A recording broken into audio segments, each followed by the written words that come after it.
All calculation नंतर तुम्ही Powertech इलेक्ट्रॉनिकची sheet open करायची आहे. त्यानंतर ह्याच्यामध्ये जो डेटा दिला आहे त्याला पूर्ण आपण पहिले अंडरस्टँड करूया. तर इथे काय आहेत तर प्रोडक्ट आहेत, त्यांची नावं आहेत. जसं इथे रेफ्रिजरेटर आहे, त्याची प्राईस आहे 25,000 आणि क्वांटिटी आहे 3. आता आपल्याला काय करायचं आहे तर टोटल प्राईस काढायची आहे.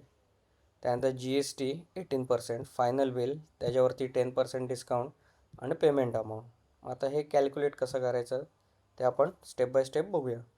तर कधी डेटा असा आला तर पहिलं तुम्हाला हेडिंग बघून त्याच्यावरनं डिसाईड करायचं आहे की काय कॅल्क्युलेट करायचं आहे ते.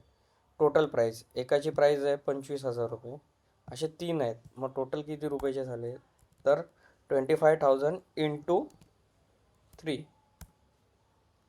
आता 75,000वर 80% GST कसा कॅल्क्युलेट करायचा तर इज इक्वल टू 75,000 इंटू 18 आणि शिफ्ट दाबून पर्सेंटेजचा सिम्बॉल, म्हणजे शिफ्ट दाबून 2 किंवा 5 जिथे असेल तिथे पर्सेंटेजचा सिम्बॉल, एंटर. फक्त शिफ्ट दाबायन करायचं, नुसतं दाबायला गेलात तर तो नंबर्स तिकडे येईल, एंटर.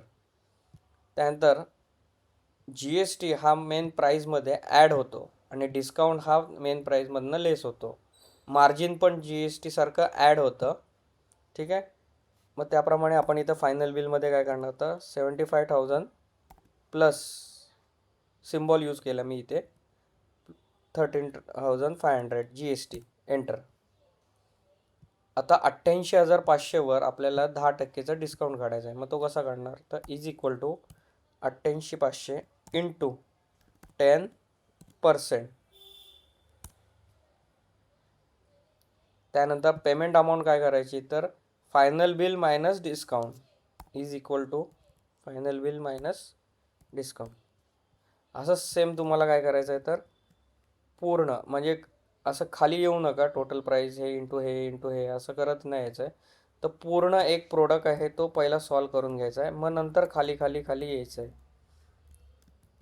मी आता टेम्पररी बेसिसवर हा फॉर्म्युला आहे तो कॉपी पेस्ट करतो आणि नंतर इथे मी टोटल दाखवतो. ही जी तुमची टोटल आहे आणि ही टोटल ही मॅच होते काय बघा एकदा.